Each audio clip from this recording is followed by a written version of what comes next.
ግዴታ አለው። አዋጁን መተላለፍ ቅጣት አለው። ሶ ሞር ይሄ አዋጅን ከፍርድ ጋራ በተያያዙ ነገሮች ልንጠቅሰው የምንችል ነው። ያኛውን ቢሆን በነገራችን ላይ ለምሳሌ ዮም ባለየሰን ብሎ ነገ እንትን ሙሴ ምንትን አሮራኖ ግበርና ማለክት ሊያወርቅ የሚል ወላይ ጸቡ ጻረነ የሚል ሙሴ አሮንን ያው ጣዖት ስራልን ጠላቶቻችን የሚዋጉልን ብለው እስራኤላውያን ሲጠይቁት አዋጅ አሮን ወርቆቻቸውን ምናምን አምጡ ብሎ የጥጃ እንደሰራ ምናምን ይናገራል። አሁን ይሄ እንደዚህ ያሉትን አዋጅ ልንላቸው እንችላለን ከአዋጅ አንጻር የአሮንን እና ወርቅ እንዲያመጡ የተናገረበትን ግን አውቶሪቲ አለው ነው አደባክ አውቶሪቲ ያለው ስለሆነ ይህንን እንትን የምትለው አይመስለኝም። ከነአን እኔ አሁን እናጠቃልና ቀሲስዬ እኔም ጋር እየመሸ ነው እና ደክሞኛል። ለትንሽ ጊዜ ነበር የገባሁት። ዛሬ ስናጠቃልለው ትምህርቱን በጣም ገራሚ ነው። ከነአን ግን መቼ ነው የምትመለሰው? እቺ ልጠይቅህና መቼ ነው የምትመለሰው?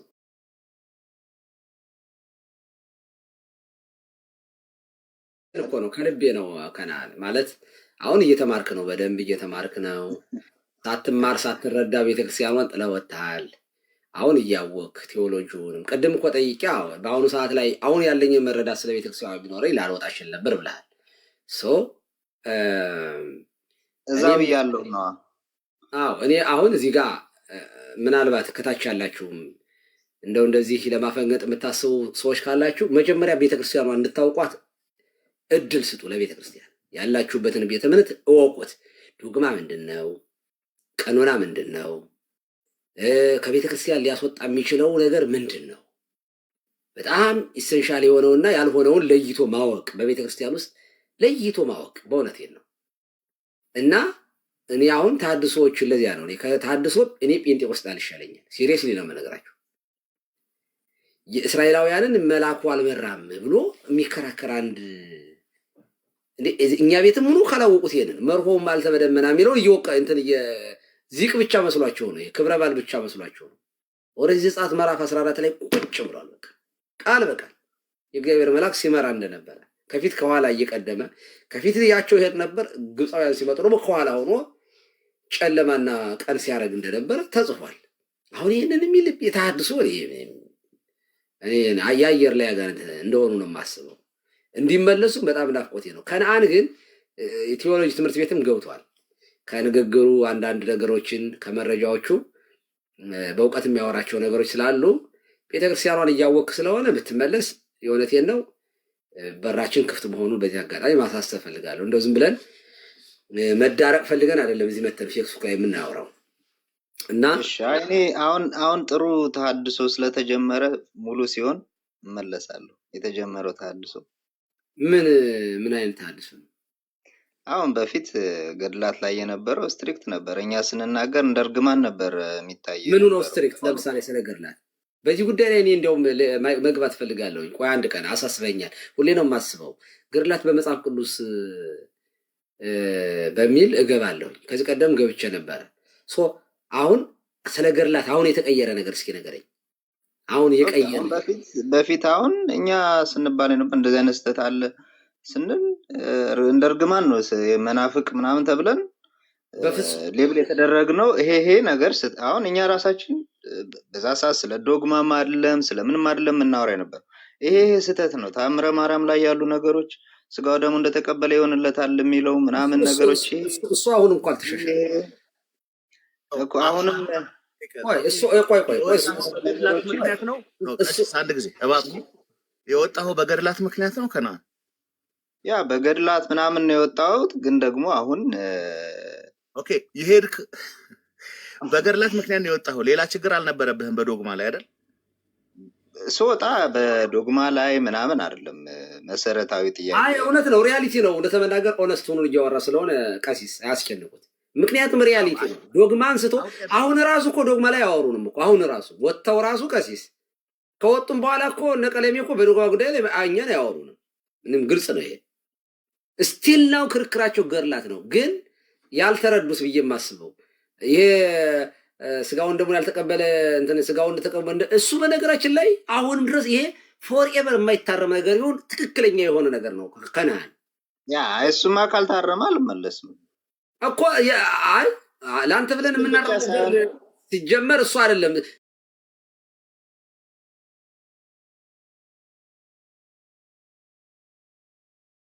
ረም ግን ትመለሳለህ። አሁን ቤተክርስቲያን ገድላት ድርሳናት ተአምራት አልቀበልም ብትል በሌላው የዶግማ ትምህርቷ ትመለሳለህ። አዎ የዶግማ ትምህርቷ ላይ የኔ ያለ ችግር አለበት ብዬ አላስብም። እሱ አይደለም። ሌሎችም ደግሞ ሳይድ የሆኑ ዶግማ ሳይሆኑ ሳይድ የሆኑ እንትኖች አሉ። እንደማመጥ በዶግማ ትምህርቷ ላይ ችግር አለ ወይስ የለም? ይሄንን ብትተው ቤተክርስቲያን ትመለሳለህ ወይ? አምስቱና በሌሎችም ቆይ አሁን እኮ እንደዚህ ነው ብሎ አሁን እኔ ቅድም ጀምሬ ዲሳይድ አድርጌ አዎ አይደለም መልስ ማልመልሰው ለዚህ ነው። አዎ አይደለም መልስ ለመልስልህ በአምስቱ አዕማደ ምስጢራት ትስማማለህ? በሚስጥረ ሥላሴ፣ በሚስጥረ ሥጋዌ፣ በሚስጥረ ጥምቀት፣ በሚስጥረ ቁርባን፣ በሚስጥረ ትንሣኤ ሙታን ቤተክርስቲያን የምታምነውን ትምህርት ትቀበላለህ? እሺ ሚስጥረ ቁርባን ላይም የተወሰኑ ሀሳቦች ክሊር ያልሆኑ አሉ። ማለት ክሊር ያልሆኑ ቃሲስ ክሊር ያልሆነ አንድ ነገር ብዬ ልጨርስ። ስለዚህ ማለት ነው ይኸውልህ ዶግማ ላይ አሁንም ዳውት ካለህ ገድላትን ምናምን ተዋቸውና አካሄዱ እንዴት መሰለህ? መጀመሪያ ዶግማ ላይ ያለህን ችግር አጥራ። ሙሉ ዶግማን ኦርቶዶክስ እንቀበላለሁ ስትል ያኔ ስለ ገድላት ስለ ተአምራት እናወራለን። ዶግማ ላይም ችግር እያለህ ስለ ገድላት ስለ ተአምራት የምታወራ ከሆነ አኪዩዚንግ ነው፣ ፖለቲካ ነው። መሰረታዊ ትምህርቷ ላይ ችግር የለብኝም ካልከን ኦኬ፣ ስለ ሌሎቹ እናወራለን። መሰረታዊ ትምህርት ላይ ችግር እያለበት ለምን ስለ ገድላት ስለ ድርሳናት ታወራለህ? ለምን ለገድላት መሰረታዊ ትምህርት ላይ አታወራም እንዴ?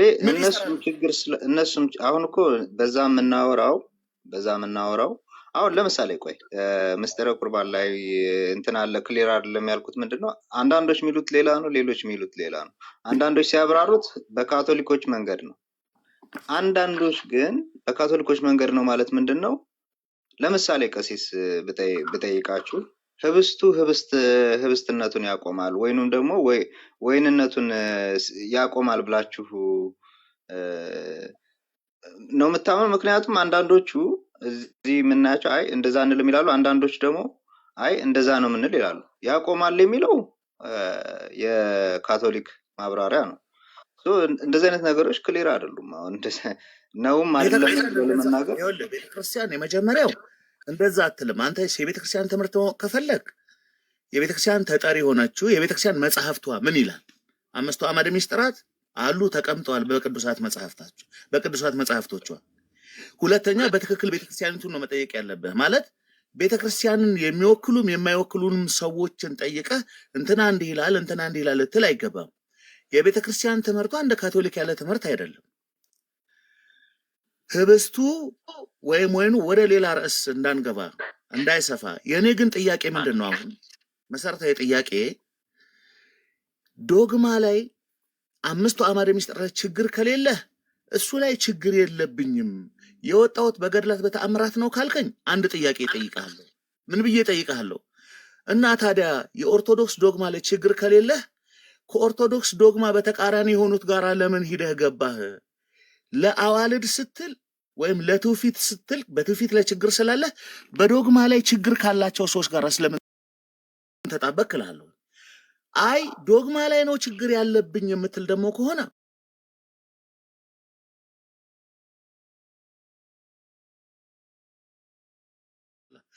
ከዛ ውጭ ግን ሁለቱንም እያጣቀስክ እንደየሁኔታው የምትጠቀም ግን ከሆነ ይሄ ትክክለኛ አካሄድ አይደለም፣ ለመዳንም የሚጠይቅ ጥያቄ አይደለም። እግዚአብሔር ይስጥልኝ። እሺ ቀሲስ አሁን እኔ አሁን ለምሳሌ ዶግማ ላይ ያለኝ ችግር ይሄ ነው ብዬ አቀረብኩ። ምንድነው ትክክለኛው የነገረ እንትን ምስጢረ ቁርባን ትክክለኛው ትምህርት የቱ ነው? አሁን የቱ እንደሆነ እንኳን መረዳት አልቻልኩም። የቤተክርስቲያኒቱን ማብራሪያ መጽሐፍት የሆኑትን እንኳን ስንጠቅስ አይ እነሱ ፐርስፔክቲቭ ናቸው ነው የምንባለው፣ እይታ ናቸው። አይ ይቅርታ፣ አንድ ጊዜ ሰዓትም እንዳይሄድብን ወደ ሌላ እንዳይሄድ ያነሳኸውን ሀሳብ ግን አንድ ጊዜ ላሳይህና እኔ ብዙን ጊዜ እችን ስለምጠቅሷት እቺ ስጋውን ደግሞ እንደተቀበለ ይወለታል የምትለዋን ሀሳብ በደንብ ማሳየት ፈልጋለሁኝ ከናንዬ። አይ እሷን ብቻ ሳይሆን ይሄንንም ይንገሩ። ቆይ ሌላው የህብስቱንና የወይኑን ሌላው ቆይ አትደራረብ፣ አንድ ጊዜ ቆይ አትደራረብ። ዋናው ይሄ ነው። ከታምረ ማርያሙን በላይ ዋናው ይሄ ነው። ቆይ አይደለም፣ ግድ የለም፣ በየተራ እናየዋለን። በጣም ደጋግማችሁ ስለምታነሱት እኔ በደንብ የተረዳችሁትም አይመስለኝ። ታምረ ማርያሙን ሐሳብ ስለምን እያወራ እንደሆነ ማሳየት ስለምፈልግ ነው። ኦኬ፣ የራሴን በትልቁ ላድርግ መሰለኝ። በመጀመሪያ ከነአን ጥያቄ የምጠይቅህ ታምሯን ስለዚህ ያለህን ተቃውሞ አንሳልኝ በደንብ እስኪ። ምኑ ነው አሁን የዚህ ታምር ችግሩ ምንድን ነው? መጀመሪያ በትልቁ ነው። ቆይ እኔ መጀመሪያ አጠፋዋለሁ፣ ግድ የለም በትልቁ አደርገዋለሁ። ግን ምንድነው ችግሩ? እስኪ ይሄንን አንስታል ቅድም። ምንድነው አሁን የዚህ ታምረ ማርያም ሐሳብ ምንድነው ችግሩ? ስጋውን ደሙን የሚቀበል ስጋውን እንትን ኃጢአት ደዌ ካልከለከለው በስተቀር ስጋውን ደሙን ይቀበል። ስጋውን ደሙን መቀበል ባይቻለው ታምሯን ሰምቶ ይሄድ። ታምሯን ሰምቶ ይሄድ። ስጋውን ደሙን እንደተቀበለ ይሆንለታል፣ ይደረግልኛል በማለት ቢሰማ ይላል። ስጋውን በጎበዝ በቃል ሸምድደዋል። እሺ ምን ማለት ነው? እስኪ አብራራልኝ። ምኑ ነው ስተቱ? ስተቱማ እንትን ይላል የጌታ ስጋና ደምን እንደመቀበል እንዴት ሊተካከል ይችላል? ቆይ አሁን ይሄ ታምርን መስማት ሌላው ቀርቶ መጽሐፍ ቅዱስን መስማት እንኳን ጌታን ስጋና ደም እንደመብላት ሊሆን አይችልም። ታምሯን ስጋውና ደሙን ታምሯን መስማትና ስጋው ደሙን መቀበል አንድ ነው ብሎ ያወዳድራል ይሄ መጽሐፍ እንዴ? ስጋውን ደሙን እንደተቀበለ ይሆንለታል እያለ ይሄ ሰውዬ ይሄ የሚናገረው ስለ አንድ ቆራቢ ስጋው ደሙን ስለተቀበለ ሰው ነው ወይንስ ምንም ተቀብሎ ስለማያውቅ ሰው ነው የሚያወራው? ይሄ ስለ የትኛውም ይሁን ስጋው ደሙን እንደተቀበለ ይሆንለታል ቢል ትክክል አይሆንም። በቃ ስለማንኛውም ይሁን አይደለም። አይደለም እንደዚህ አይደለማ። ይሄ የሚያወራው ልዩነት አለው። ምንም አይነት ስጋው ደሙን ተቀብሎ የማያውቅ አዲስ ተጠማቂ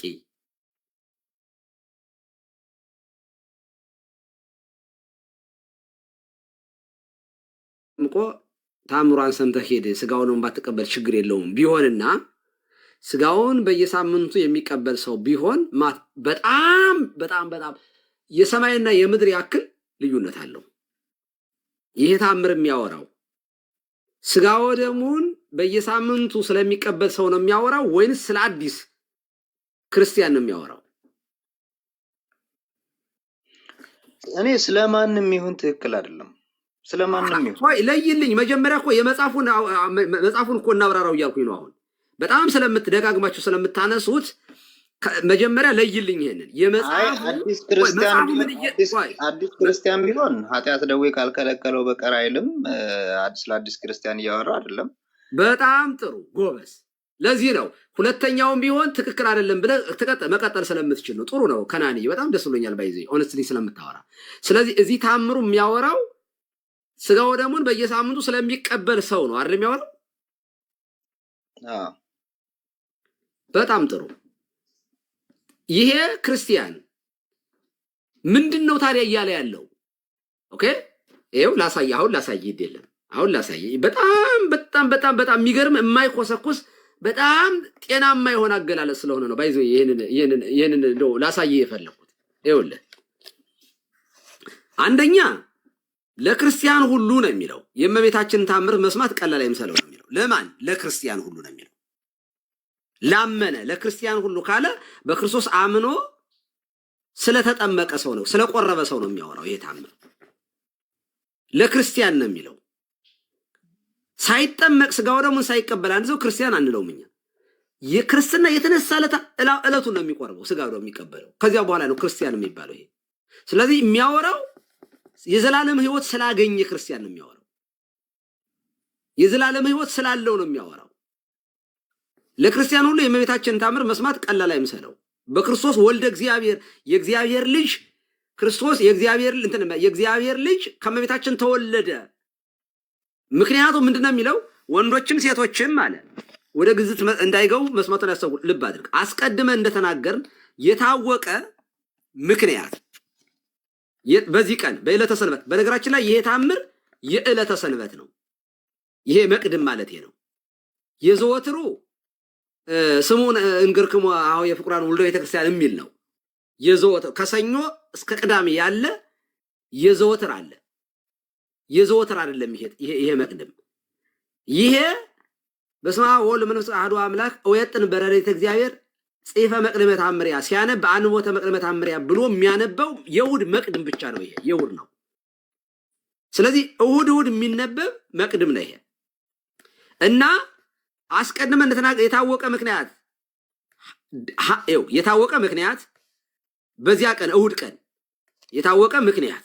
የታወቀ ምክንያት ኃጢአት ደዌ ካልከለከለው የታወቀ ምክንያት ቀኖናው የሚከለክለው አለ ስጋው ደግሞ ለመቀበል እኛ ፕሪኮንዲሽን አለን ስጋው ደግሞ ዝም ብለን ዝም ብለን እንደ ባዶ ህብስት አይደለም እንበላው ቅዱስ ጳውሎስም እንደሚናገር የተገባ ሆኖ መቅረብ ይገባል አክብሮ በንስሐ ሆነን ነው የምንቀበለው ይሄ ክርስቲያን ነው መጀመሪያ ክርስቲያን ነው ልብ አድርግ ስጋው ደግሞ ባስቀደስን ቁጥር እንድንቀበል ያስገድዳል ቀኖናው እንደውም እዚህ እመወብይስ የሚለው ላይ መጀመሪያ መጥቶ አንድ ሰው ቅዳሴ በጊዜ ቅዳሴ ቅዱሳት መጻሕፍት ሲነበብ ሰምቶ ስጋውን ደግሞ የማይቀበል ከሆነ ከቤተ ክርስቲያን ይሰደድ ነው የሚለው እኛ ይሄን ክርስቲያኖች ለእናንተ ባጥኖት ነው የምናገረው ስጋው ደግሞ ሰው አስቀድሶ ሳይቆርቡ መሄድ ትክክል አይደለም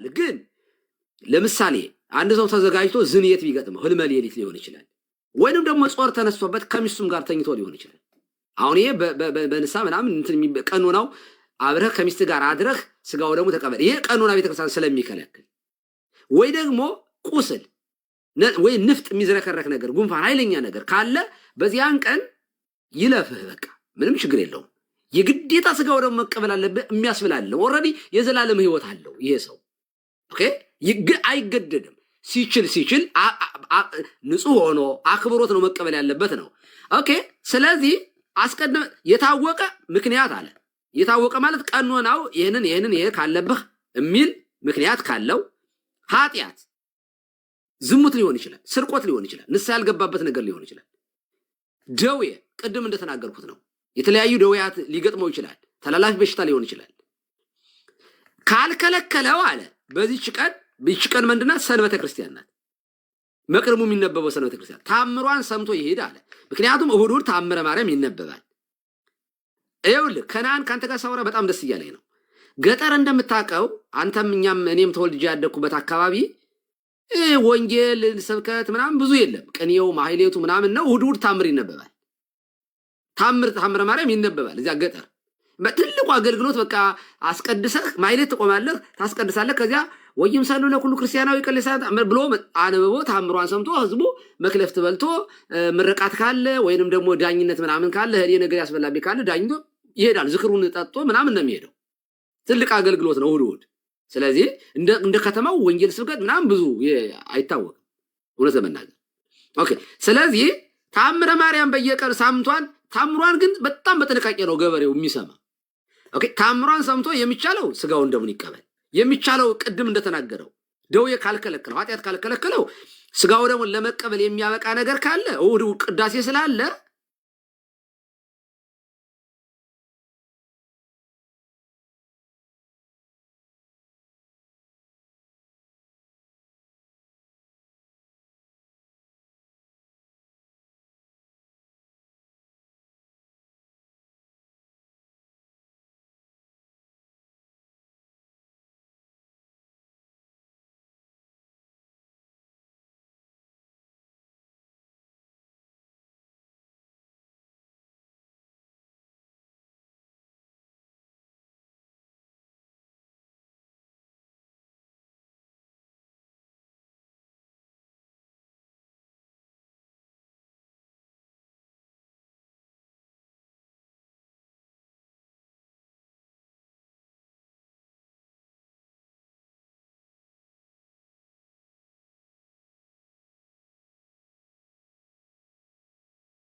ቤተክርስቲያን አባል ነው።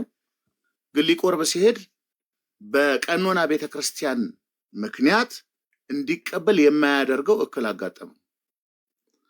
ኦኬ እንደዛ ብሎ አልቀረም። ይሄ ሰው ወደ ቤተክርስቲያን መጣ።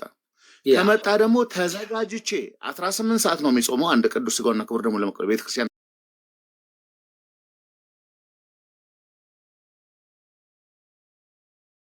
አንደኛ ቆሮንቶስ ምዕራፍ 11 ቁጥር 27 ላይ ቅዱስ ጳውሎስ እንደተናገረው አላክፋፋም። ስለዚህ ሌላውን ቀኖና ቤተክርስቲያን የማይከለክለውን ሰርቪስ ተጠቀመ። ከዛ ውስጥ ዋነኛው ሰርቪስ እንዳለ ሆኖ ቅዳሴው፣ ከቅዳሴ በኋላ ደግሞ ተአምረ ማርያም ነው። አምላክን የወለደች የእመቤታችን የድንግል ማርያም ተአምር፣ እግዚአብሔር የሰጣትን ክብር፣ አማላጅነቷን፣ ይሄን ሰምቶ መሄድ ነው። ይሄንን ቢሰማ በቅዱስ ቁርባን የሚገኘውን አክቹዋል ፓርቲሲፔሽን በቀኖና ቤተክርስቲያን ምክንያት ቢያጣውም ጸጋውን በረከቱን ግን እግዚአብሔር ይሰጠዋል።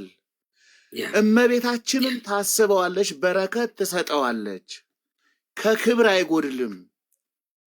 ሳኦል የእግዚአብሔር ነቢይ ሳይመጣ መስዋዕት ሰዋ። ምን አለው ሳሙኤል? ነቢይ እግዚአብሔር ቅዱስ ሳሙኤል መታዘዝ ከመስዋዕት ይበልጣል አለው። እሺ ማለትም የሰባ ፍሪዳን ከማቅረብ ይበልጣል አለው። ስለዚህ ይህ ሰውዬ እሺ ብሎ ቤተክርስቲያንን አይገባኝም ብሎ ቢጾምም ቢደክምም ማልቆርብ ከሆነ ደግሞ ለምን ቤቴ ያልቀረም ብሎ ደግሞ ሳይሰንፍ በቀጥታ ወደ ቤተክርስቲያን ሂዶ ቀኖና ቤተክርስቲያን የሚከለክለውን ትቶ የማይከለክለውን ተቀብሎ ተአምሯን ሰምቶ ቢሄድ ሥጋው ደግሞ እንደተቀበለ ይሆንለታል። ማለት አክቹዋል ፓርቲሲፔሽን ባይኖረውም የክብር የጸጋ በረከት ያገኘዋል ነው የሚለው። ልጨምርልህ አንድ ነገር። በቤተክርስቲያናችን ስርዓት ምንድነው የሚባለው? ቅዱስ ሥጋና ክቡር ደም በሚሰጥበት ሰዓት ወይም ቅዳሴ በሚከናወንበት ሰዓት ለቅዱስ ሥጋና ለክቡር ደሙ የማይበቁ ሰዎች ሁሉ ሊሳተፉ ይችላሉ። ካለማወቅ፣ ከማወቅ፣ ሆን ብሎ ከድፍረትም ጭምር። ምን ይላል? የቅዳሴ ማርያም ተርጓሚም ላይ አለ። ካህኑ ብቁ ሆኖ ምዕመናኑ ባይበቁ የምዕመናኑ የተሰጣቸው ተቀብለናል ብለው ያስባሉ። እነሱ ለካህኑ ይጨመርለታል። ካህኑ ባይበቃ ምዕመናኑ ቢበቁ የካህኑ ለምዕመናኑ ይጨመርላቸዋል። ሁለቱም ባይበቁ ከሁለቱም መላእክት ወስደው በዋሻ በፍርኩታ ላሉ ለተገባቸው ሰዎች ያቀብሏቸዋል። የሚገርመው ግን ሲወስዱባቸውም አይታወቃቸውም። ለነዚያ ለበቁት ሲጨመርላቸውም አይታወቃቸውም። ለምን? ሲወስዱባቸው ቅዱሳን መላእክት ቢያውቁት ተስፋ ይቆርጣሉ፣ ይደነግጣሉ። እነዛ ደግሞ ሲጨመርላቸው ቢያዩት ይታበያሉ፣ ይተብታሉ። ይሄን እግዚአብሔር ያከናውናል። ለምን? እስከ ዓለም ፍጻሜ ከእናንተ ጋር ነኝ ስላለ ከየትኛውም የቤተ ክርስቲያን የክህነት አገልግሎት ጋር አብሮ የሚሰራው መድኃኔ ዓለም ኢየሱስ ክርስቶስ ነው። የበላይ ጠባቂው ነው የሚሰራው መንፈስ ቅዱስ ነው። መንፈስ ቅዱስ ይሄንን ያደርጋል። ይሄ የማይታየውን ሳክራመንት ነው ተአምረ ማርያም ገልጦ አውጥቶ አይዞህ አንተ ተዘጋጅተህ ሳለ በሰይጣን ሊሆን ይችላል፣ በተለያየ ምክንያት ሊሆን ይችላል፣ እንዳትቀበል ሳንኳ እንኳን ቢገጥምህ ሰንፈህ ቤትህ አትቀር። እንደገና ደግሞ በተጨማሪ የቤተክርስቲያንም ስርዓት አትሻር። ናና ልትሳተፍ የሚገባህን ተሳተፍ። ከዚያ ውስጥ ደግሞ የእመቤታችንን ተአምር መስማት ትልቅ ጸጋ ያሰጣል። እሱንም ስማ፣ ልክ እንደተቀበልክ ይሆንልሃል። ማለት ብትቀበል የምታገኘውን በረከት ያሰጣል። ይሄ ግን የክርስቶስ ሥጋ በሌላ የሚተካ ነው እያለ ግን አይደለም። መንፈሱም ሽታውም የለም። ይሄ ነው የቤተክርስቲያናችን ትምህርት። አዎ፣ አይ በቃ ይሄንን በደንብ ከተረዳህ ከናንዬ፣ ቆይ አንዴ ይችን ጥቅስ ብቻ ልንገርህና ቅዱስ ጳውሎስ ደግሞ እንትን የቅዱስ ያዕቆብ የሚለውን ነገር ቆይ አንድ ነገር ላሳይህማ።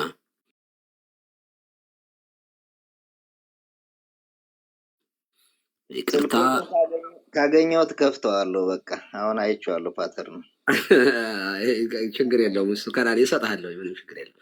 ይኸውልህ ያዕቆብ የሚለውን አሁን መስማት እንደው ዝም ብሎ ባዶውን ትርጉም እንደሌለው ለማሳየት ፈልጌ ነው። ቆይ ወደኋላ 2 ላይ ገባው። እንዴት? እሺ ይኸውልህ ያዕቆብ መልእክት ላይ የገባው ነው። ቅዱስ ያዕቆብ ምንድነው የሚለው?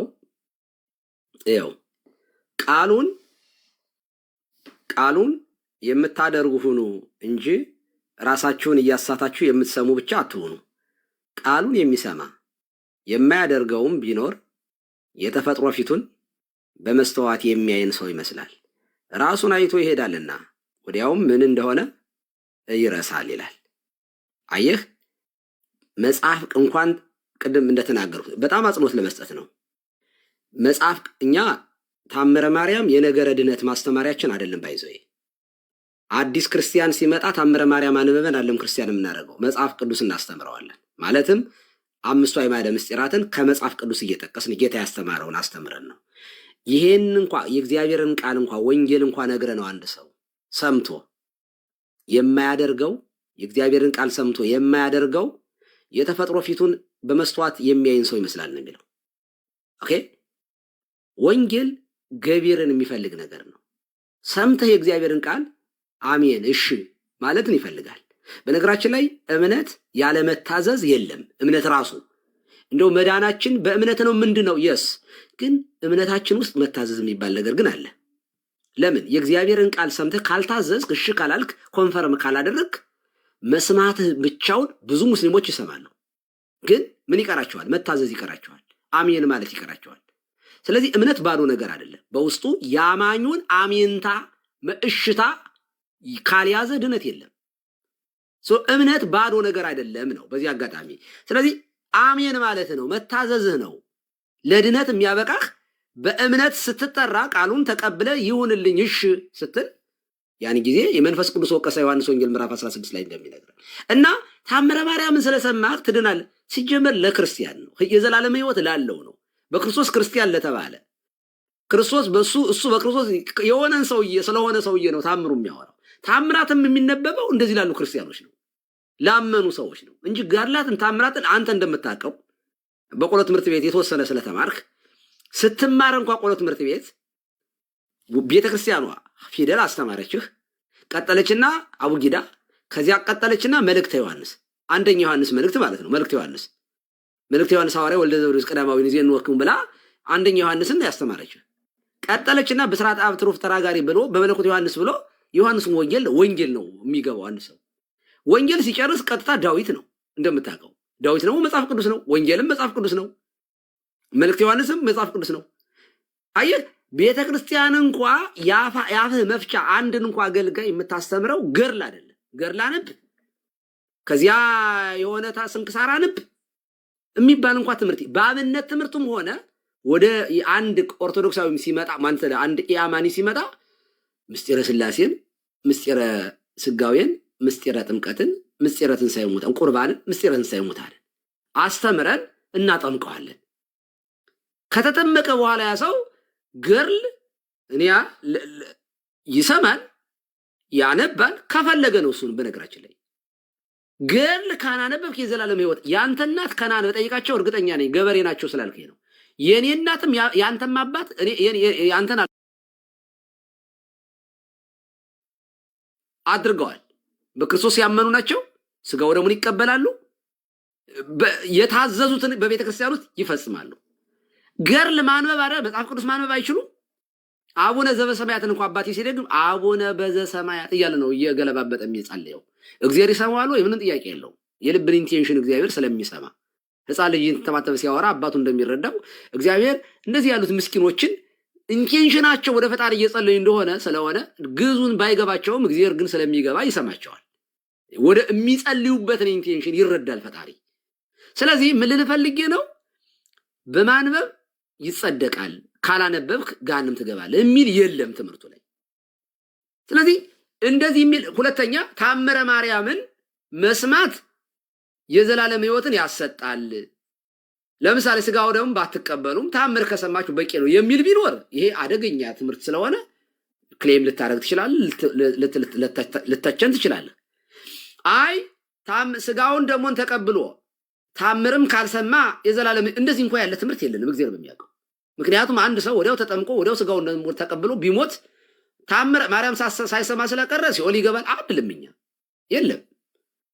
እና እኔ እውነት ለመናገር ሲሪየስሊ እዚህ ያው አደባባይ ስለሆነ የምንሰብከው ከናን እንደዚህ ያሉት ነገር በጣም ይሄንን ታምር በተለይ ደጋግመው ፕሮቴስታንት የታድሶች ስለሚያነሱት አይ ሆፕ ኔክስት ላይ አይ ሚስኮት እኔም እንደዚያ ነበር የምገነዘበው። ሚስኮት ተደርጓል ብለህ እንደምትመልስ ተስፋ አደርጋለሁ። ከናንዬ ቴንኪው ስላዳመጥከኝ።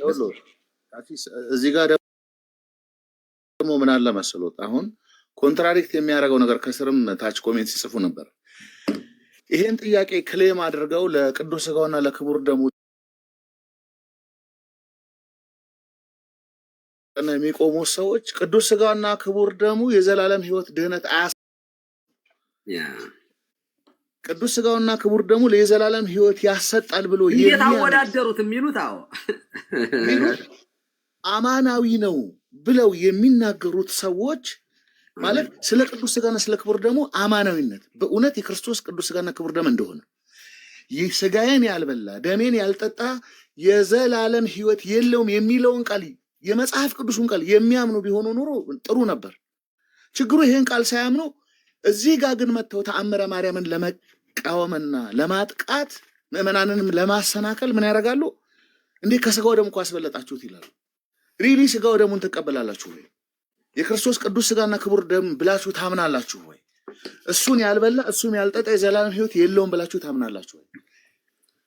ይሄን ታከናውናላችሁ። ለድህነት ወሳኝ ነው፣ ያለዚህ ድህነት የለም ብላችሁ ታምናላችሁ ወይ ብለን ጠይቃችኋለን። እግዚአብሔር ይስጥልኝ። እናመሰግናለን። ወደ ከነዓን ነው የምመጣ። ከነዓን ይሄም ሆኖ ግን ታምረ ማርያም ላይ ስህተት ሆኖ ከተገኘ ቤተክርስቲያን ይሄንን አት ኤኒ ታይም ታርመዋለች። ባይዘይ ይሄም ሆኖ አሁን እኔ እንዳብራራውልህ እንኳ አስረድቼህ እንኳ አይ ይሄ ነገር ብዙዎቹን የሚያሰናክል ከሆነ ብላ ቃሉን ልትለውጠው ልታርመው ትችላለች። ምክንያቱም ታምረ ማርያም ከሚታረሙ መጽሐፍ ውስጥ አንዱ ነው። ገድላት ድርሳናት ይታረማሉ። ምንም ኢረር አልባ ናቸው ብላ አታምንም። እንደ ዶግማ አድርጋ ይዛ ቤተክርስቲያን ይሄንን የምታስተምረው አይደለም። እውነት ለመናገር ምን ለማለት ፈልጌ ነው፣ እንዲህም ሆኖ እንኳን ስህተት ከሆነ ሊታረም የሚችል ነገር ነው። አሁን ይሄ ስህተት አይደለም፣ 100% በጣም የማምንበትና በጣም ፕራውድ የምሆንበት ነገር ነው። ለዚያ ነው የገለጥኩልህ ማስረጃውን። ግን ስህተትም ከሆነ ነው የምልህ፣ ስህተትም ከሆነ የሚታረም ስለሆነ በሚታረም ነገር እንዴት ስህተት ትወጣለህ? ከዋናዋ ከክርስቶስ ግንድ ከተለየ ይህ አደጋ ነገር ነው። ስለዚህ ከነዓን ትመለሳታለህ። የሆነ ነገር በልና እንጨርስ። በጣም ሚድናይት አልፎብኛል፣ መተኛት አለብኝ። ቴንኪው። እሺ፣ ይቅርታ ያዝኩት፣ ብዙ ነው የቆየነው ነገሩ። በመጨረሻ ቀሲስ ኪሮስ ያሉትን ነገር አማናዊ ነው ብለው ማያምኑት ናቸው ካሉት ላይ እኔ አሁን እያየሁት ያለሁት ጋር ሳነጻጽረው አማናዊ ሲባል ህብስቱ ህብስትነቱን ትቶ ወይንም ወይንነቱን ትቶ ነው ወይ አማናዊ ነው የሚባለው? ካልሆነ ደግሞ እንዴት ነው አማናዊ የሚሆነው? ይሄንን ይሄን የራይት ልትከፍት ስለሆነ ይሄንን እቺን ብቻ ያስረዱኝና ቆይ ግድ የለም። ይሄንን ከሉተራኖች ጋር ከመካነ ኢየሱስ ጋር ስትጨርሱ ወደኛ እነሱማ አይሉም። እነሱ እኛም ይኸውልህ እኛም ባጭሩ እኛም ህብስትነቱ ይሄ ማለት ስጋው ደሙ ነው ብለን ነው የምንቀበለው። ስጋው ደሙ ስንቀበለው ህብስቱ በቅዳሴ ጊዜ ህብስቱ ስጋ መለኮት ደሙ ደመ መለኮት ሆኖ ነው የምንቀበለው እንጂ ህብስትን ብቻውን የምንበላ ወይን ባዶውን የምንጠጣ አይደለንም። እኔ እንደዛ አይደለም፣ እሱ አይደለም። እኔ ወይን ብቻ ወይም ደግሞ ህብስት ብቻ እኔም እንደዛ አላምንም። እንደዛ አይደለም የኔም እምነት። እና ጣይሙ ይለወጣል። ጣይሙ ምናምንም ሳይሆን ህብስትነቱ ራሱ ይቀራል ወይ ወይንም ደግሞ ወይንነቱ ራሱ ይቀራል ወይ ነው። ምን ማለት ነው? ወይንነቱ ይቀራል ወይ ህብስትነቱ ይለወጣል ወይ ማለት ይቀራል ወይ ምን ማለት ነው? የሚቀርበው ህብስትነቱን ትቶ ነው ወይ ስጋ መለኮት የሚሆነው? የምንቀበለው ስጋውን ነው የምንቀበለው፣ የምንበላው ደሙን ነው የምንቀበለው። ህብስትነቱን ትቶ ማለት ነው። ጣዕሙ፣ ልምላሜው፣ መልኩ የምናየው አይለወጥም። ያው ነው እንደምንታየው ህብስት ነው የሚመስለው።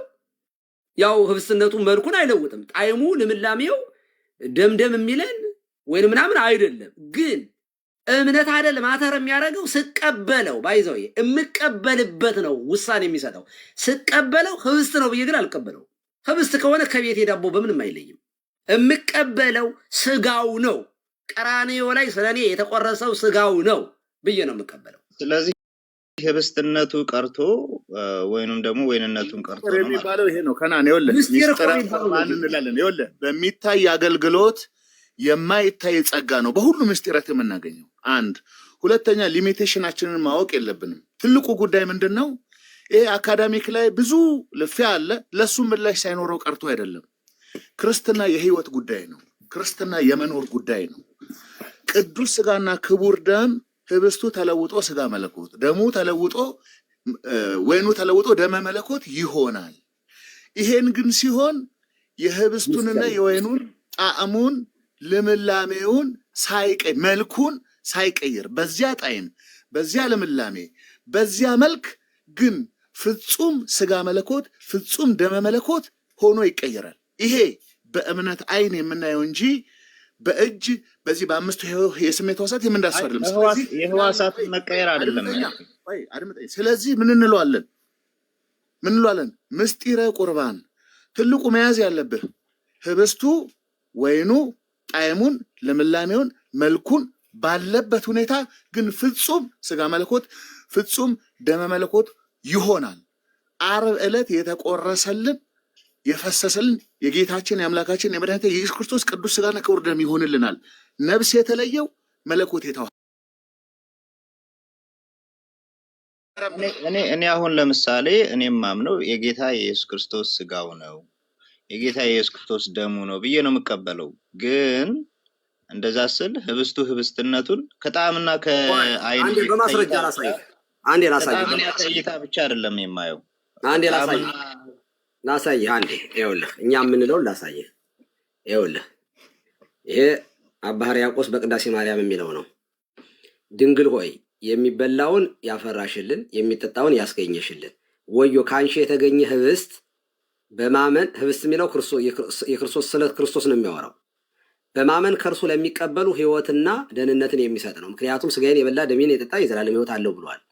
ወዮ ካንቺ የተገኘ ህብስት በማመን ከእርሱ ለማይቀበሉ በማመን ስጋው ደሙ ነው ብለው ለማይቀበሉ ሰዎች የማይላመጥ ጽኑ ነው። ይኸውም ኃያል የሚሆን የአድማስ ደንጊያ ነው። የአድማስ ደንጊያ ድንጋዩን ሁሉ የሚፈጭ ነው።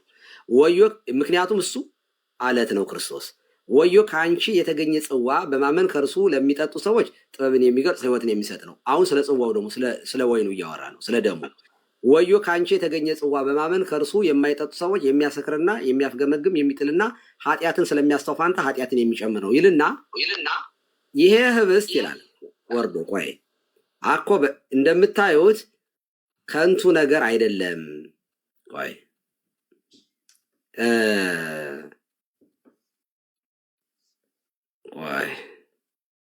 አኮ እንደምታዩት ብላሽ ነገር አይደለም፣ ህብስቱ ባዶ ህብስት አይደለም እያለ የሚገልጥበት ስላለ እሱን ላውጣው። አንዴ ላውጣው ማለት በማመን የምንቀበለው የጌታን በሚታየው የማይታይ ጸጋ እንደምንቀበል ማምናለሁ። ግን ምንድነው ችግር የሚሆነው ህብስቱ ህብስትነቱን ስለ ጣዕሙና ስለ እንትኑ አይደለም፣ ስለ እይታው አይደለም። እሱ ላይ ማንም ማቴዎስ 26 ላይ እንጀራውን አነሳ ባርኮም ቆርሶ ሰጣቸው። ይህ እንጀራዬ ነው፣ ይህ ህብስት ነገ ስለእናንተ የሚቆረስ ስጋዬ ነው፣ ይህ ጽዋ ነገ ስለእናንተ የሚፈስ የአዲስ ኪዳን ደሜ ነው። እንካችሁ ንሱ፣ ብሉ፣ ጠጡ አላቸው።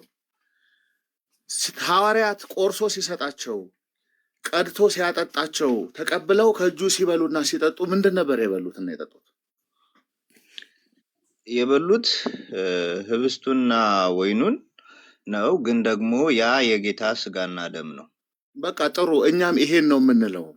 የጌታ ስጋና ደም ስንል ልክ እንደምታሰበው እንደምናየው የህብስቱን የወይኑን ጣዕም ልምላሜ መልክ አይቀየርም።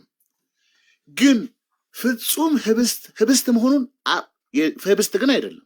እንጀራ ቅዱስ ስጋው ነው። ህብስት አይደለም፣ ህብስትነቱን ለቋል።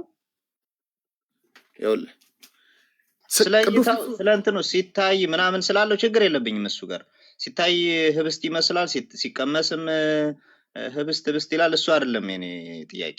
እሱ ላይ ችግር የለብኝም። እንደዛ መሆኑ በምስጢራዊ መንገድ እግዚአብሔር ይሰራል። ኦኬ ምንድነው ታዲያ ማወቅ ህብስትነቱን ራሱ ለቆ ፍጹም ጌታ የለበሰው ስጋ ራሱ ያ የለበሰው ከማርያም የተወለደው ስጋ ሆኗል ወይ ነው እንዴ? ከማርያም የለበሰው ስጋ ሆኗል እኮ አይደለም እንለው። ነፍስ የተለየው መለኮት የተዋሃደው ስጋ መለኮት ደመ መለኮት ነው የምንለው።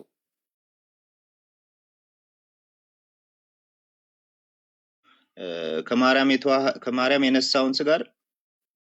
አዎ፣ ግን እኛ የምንቀበለው ቅዱስ ስጋና ክቡር ደም ጌታችን በከርሰ መቃብር ባደረ ሰዓት ያለችዋን ያችን ነፍስ በአካለ ነፍስ ወደ ሲኦል ወርዶ በአካል ስጋ ወደ መቃብር ወርዷል። መለኮት ግን በሁሉ የመላ ነውና ከስጋም ከነፍስም ጋር ነው። በመለኮት እና በትስብእት መካከል መለያየት የለም።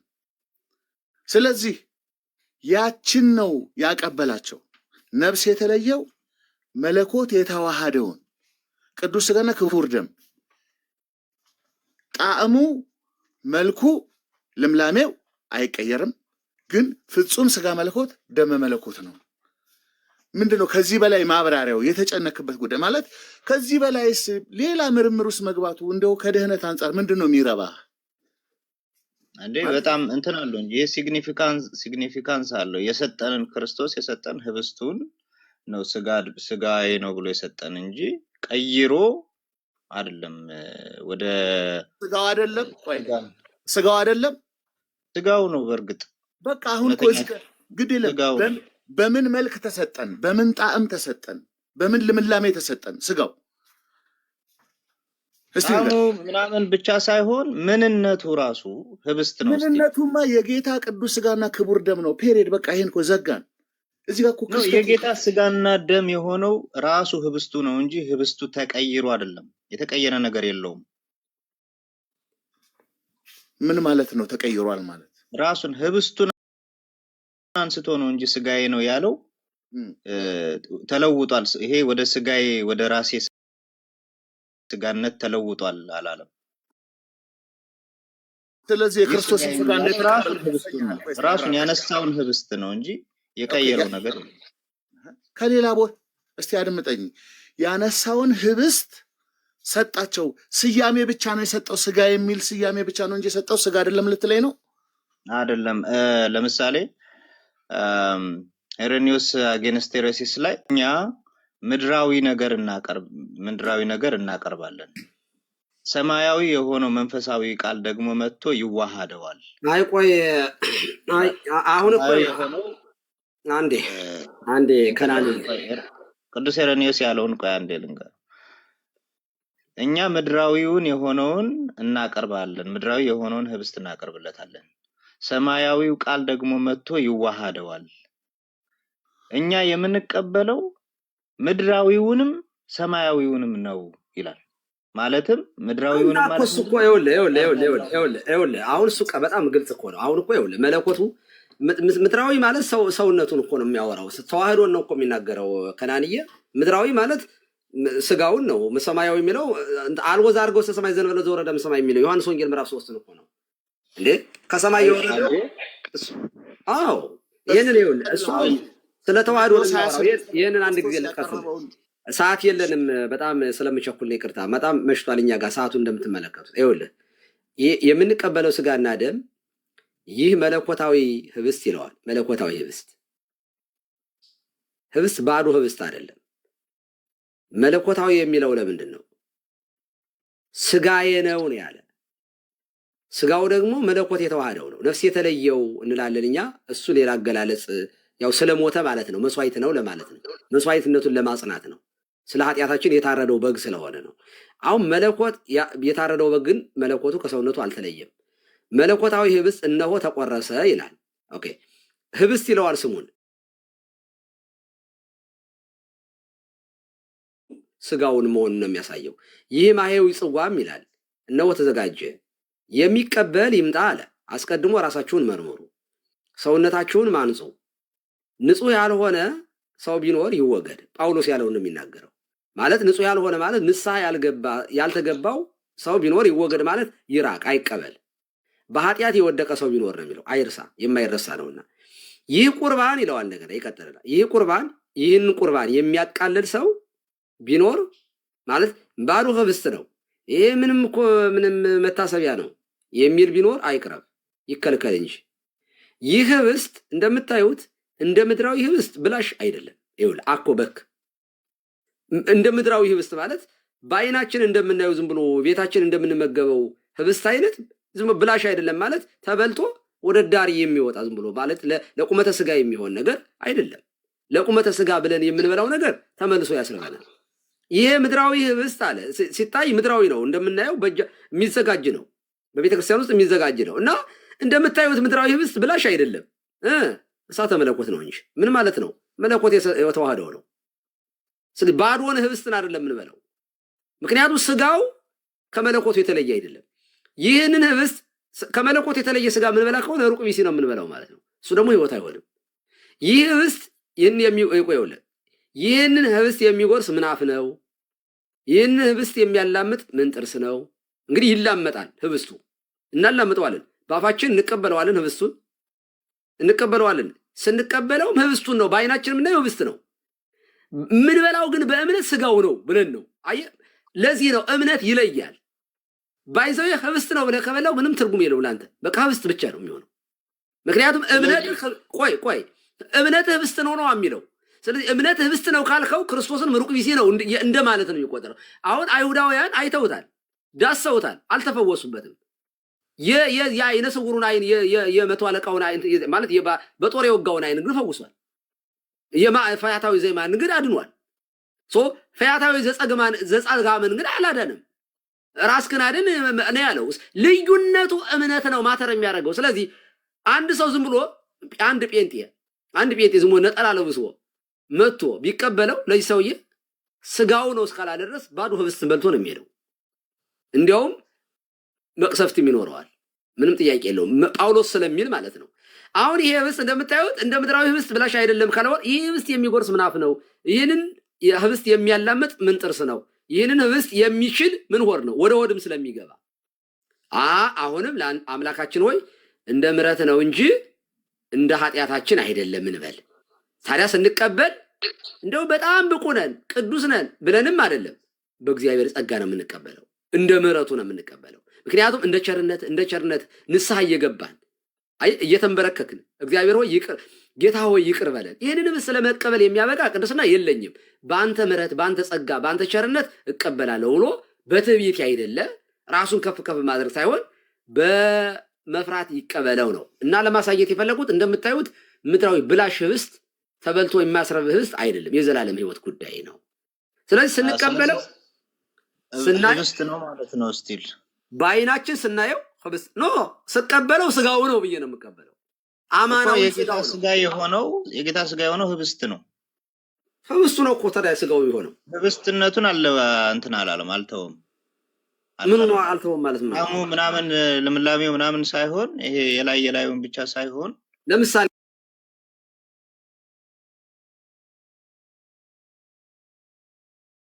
ቆይ አንተ ጸበል አሁን ለምሳሌ ጌታችን ለምሳሌ ቃል ከስጋ ጋር ሲዋሃድ ስጋ እንትን አልለወጠም አይደል? ቆይ አንድ ነገር ጠይቅ። ስትጠመቅ ሻወር ስትወስድና ስትጠመቅ አንድ ነው?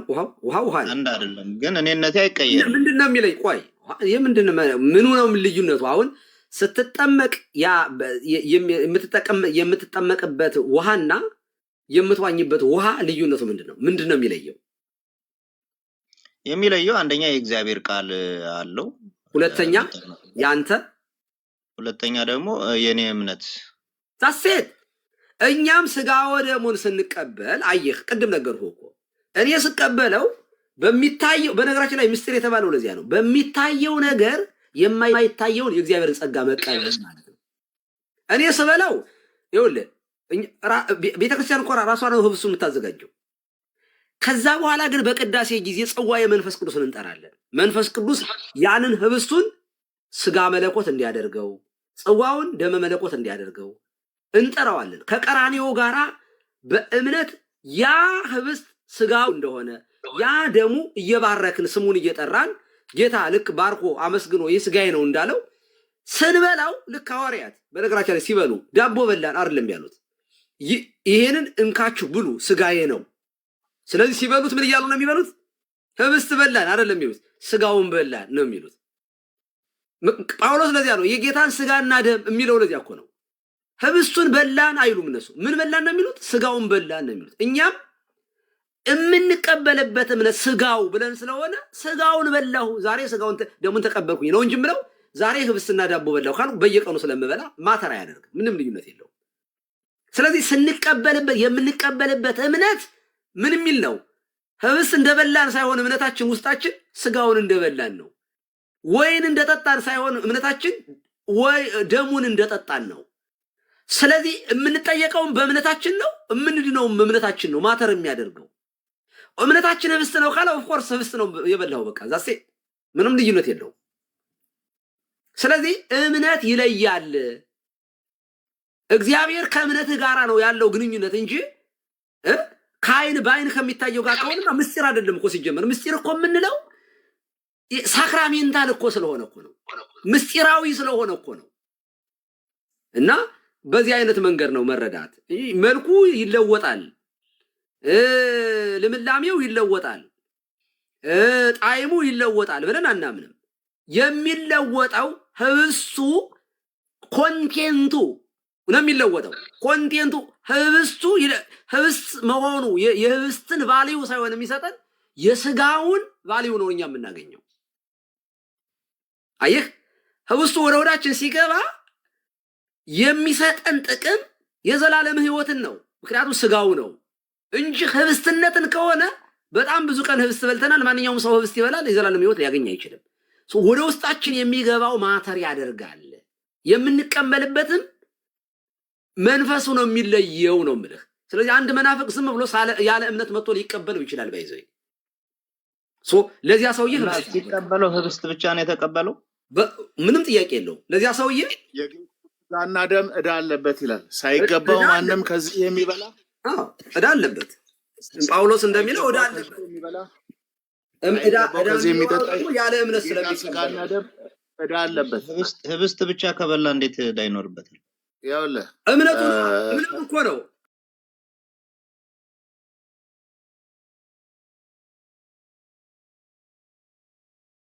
ስጋ ላይ እየተሳለቀ እኮ ነው። የጌታን ስጋ እኮ ስጋው ነው ብለህ እንድትቀበለው የተሰጠህን ጌታ የሰጠህን ስጋዬ ነው ብሎ የሰጠህን አንተ ምን ብለህ በላው ነው? ተሳስተሃል። ጌታ ይሄማ ህብስት ነው ብለህ ከተቀበልከው አማኝ አይደለም ማለት ነው። ምክንያቱም ህብስት ነው ስላለው እሱ እንዴት ህብስት ሊሆን ይችላል? እምነቱ ነው። እምነት አይደል የሚለየው እንዴ? እምነት እኮ ነው የሚለየው። አንተ ይኸውልህ ውሃውን ጸበል ነው ብለህ ስትጠመቅበት በጥምቀት ኃጢአት ስርየት አገኛለሁ ብለህ ስትጠመቅበትና ከቆሻሻ ይታጠብበታል ክርስቶስ ነው ውሃው ማተር ያደርጋል። ምን ይባላል? እንዲያውም ሰው ቄስ ሲያዩት ሰው ይመስላል፣ ውሃ ሲያዩት እንትን ጸበል ሲያዩት ውሃ ይመስላል ይባላል። ጸበልና ውሃ ነው። ግን ቃል እግዚአብሔር በቃል ቃሉ ያለበት ውሃና የሚጠጣ ዝም ብሎ ተራ ውሃ አንድ አይደለም፣ ሊሆን አይችልም። ስለዚህ እምነት ይለያል። እምነት ማተር ያደርጋል። ቀሲስ እዚህ ጋር አንድ ሰው ጌታችንን አምላክ አይደለም ሎቱ ስፋት ቢል የጌታን አምላክነት አያስቀረውም እኮ። ለሱ ግን ጌታ ሩቅ ብእሲ ነው። ለዚያ ያለ ሰው የተባለ ያለ ይሄ ነው። ሌላው ደግሞ ከነአን ምን መሰለ እንደነገርኩ በቤተ ክርስቲያናችን ለአንድ ምእመን ቅዱስ ዮሐንስ እንደጻፈው ኢየሱስ ክርስቶስ በዚህ መጽሐፍ ያልተጻፈ ብዙ ነገር አደረገ። ነገር ግን ኢየሱስ ክርስቶስ የእግዚአብሔር ልጅ እንደሆነ ታምኑ ዘንድ አምናችሁ በስሙ ሕይወት እንዲሆንላችሁ የተጽፏል። ለአንድ ምእመን ቅዱስ ስጋውና ክቡር ደሙን ቅድም በነገርኩ መንገድ አምኖ መቀበሉ በቂ እምነት ነው። ከዛ በላይ የመመርመሩ ጉዳይ፣ ሌላ ነገር ውስጥ የመግባት ጉዳይ ሚስቲካል ከሚሆነው ነገር ይልቅ ፊዚካል ያደርግብናል። በእኔና በአንተ ጭንቅላት የመጠቅለል ጉዳይ ነው የሚሆነው። ክርስትና አይደለም። ክርስትና ህይወት ነው። የእውቀት ጉዳይ አይደለም። እውቀት ላይ ብቻ የመነጋገር ጉዳይ አይደለም። በቂ እውቀት ነው። መልኩን፣ ጣዕሙን፣ ልምላሜውን ሳይለቅ ፍጹም ስጋ መለኮት ደመ መለኮት ይሆናል። የሚቀበለው በህብስቱ መልክ፣ ጣዕም፣ ልምላሜ፣ በወይኑ መልክ፣ ጣዕም፣ ልምላሜ የክርስቶስን ቅዱስ ስጋና ክቡር ደም ነው። ይሄንን ነው ዛሬ እዚሁ ልታስቀሩኝ ነው። እሺ አይ ቲንክ መምህር በረከት የሚናገሩት ነገርና ጆሲ ያላቸው ስለመሰለኝ ነው ያስገባኋቸው እና እንጨርስ። ሁለቱ ተናግረው እንጨርሳለን። እግዚአብሔር ይስጥልኝ ቀስዬ። ይቅርታ ቀሲስ ስለረበሽኩ በለኛ። ጆሲስ ቀድሞ ገብቷል። እሺ ምን ልለወት መሰሎት? እሱ ከሪፎርመድ ትራዲሽን ነው። በሪፎርመድ ትራዲሽን የሚታየው ምልክት ከሚሰጠው ጸጋ ጋር የሚለይበት ነገር አለው። ለምሳሌ በውሃው እታጠባለሁ በመንፈስ ቅዱስ ግን እድናለሁ ሊለወት ይችላል። ለእኛ ውሃውን ከመንፈስ ቅዱስ ስጦታ ጋር ሳንለይ አንድ ሚስጥር ናቸው። የሚታይ ውጫዊ ምልክትና ውስጣዊ ጸጋ አለው፣ አይለያዩም። ህብስትና ስጋውን እበላለሁ በመንፈስ ክርስቶስ እንበላለሁ። እንደዚህ አይነት ነገር ልይት ስለሌለ ማለት ነው። እንዳይለፉ ነው። እና ይሄ ሉተራንም ራሱ በስጋው የማይገኝ ከሆነና መለኮቱን እና ስጋውን ነጣጥለን የምንቀበል ከሆነ በመንፈስ ይገኛል ግን በስጋ የለም የምንል ከሆነ በመለኮቱና በስጋው መካከል ያለውን አንድነት ስለሚያፈርስ ይሄ ንስጥሮሳዊ ነው ብሎ ሉተራኖቹ ራሱ አይቀበሉትም። ይሄንን ጂነስ ማይስታቲክ የሚባል በካልሲዶን ትራዲሽን ውስጥ ያለ የመለኮቱ ግርማ በስጋው በተገናዝበው ምክንያት ይገለጣል የሚባለውን ነገር ስለማይቀበሉ በሪፎርምድ ትራዲሽን ውስጥ ማለት ነው። ጂነስ ማይስታቲክ ከምን ካቶሊክ ትቀበላለች? ጆሲ ድብና አድርጋ አስተውለህ በደንብ አንብበህ ቆይ ይደለም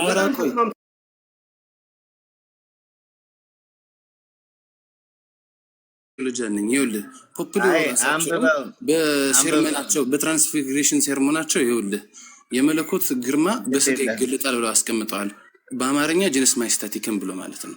ኒዮካልሲዝም እንደማሱም ያስተማሩት ነው፣ እኛም የምንቀበለው ነው፣ ሉተራኖቹም የሚቀበሉት ነው። እና ግዴለም ከመፋቶት በፊት ይሄንን ልዩነቱ እንዲረዱት ነው። እነሱም ቃል አካላዊ ቃል ኢንካርኔሽን ሰው ሆነ፣ በሊተርጂ ደግሞ የህብስትና የወይን ኔቸር ይኖረዋል ብለው ይላሉ። ከንስጥሮስም አልፎ ሶስተኛ ኔቸር በክርስቶስ ላይ የሚጨምር አይነት ቴዎሎጂ እንዲጠነቀቁ ነው። ቴንኪዩ ጥሩ ማስተካከያ እና ትምህርት ነው የሰጠኝ። እናንተ ሶስተኛ ትርቢዩት እየጨመራችሁ ወይ ግድ የለም እኔ ባይዘው ሳዳምጣቸው ነው የቀረው። ጆሲንም ሳዳምጣው ቆይ ሶስተኛ ኔቸር ካለ ሶስተኛ ትርቢዩት እየጨመሩ ነው ማለት ነው። ቆይ አይ ገና እኮ እዚያ እኮ በነገራችን ላይ ከናንዬ አሁን እኮ እንደው እንድትመለስ ነው እንጂ ይሄን ሁሉ ምንደክመው አንተ እኮ ገና እኮ ሉተራን ጋር እንኳን አልደረስክም፣ ሩቅ እኮ ነህ። እኛ መቼም ከቸርነታችን የተነሳ መቼስ ልጃችንም ስለሆንክ በመውጣትም ስለሚቆጨን ነው ጊዜ ሰተን እዚህ የምንጮኸውና ተስፋ በማድረግ አንድ ቀን እግዚአብሔር ደግሞ በዚህ ውስጥ የሚሰራው ስራ ይኖራል። እኛ የምንችለውን ምናልባት አንተን በማስተማርም ትንሽ ተጠያቂነት ካለብንና ብዙ ሳንደክም ቀርተን ከሆነ የሚወጣው አያያዝም የእረኝነት ትንሽ ተጠያቂነት እኛም ጋር ካለ ያችን ለማስተካከል ጭምር ነው።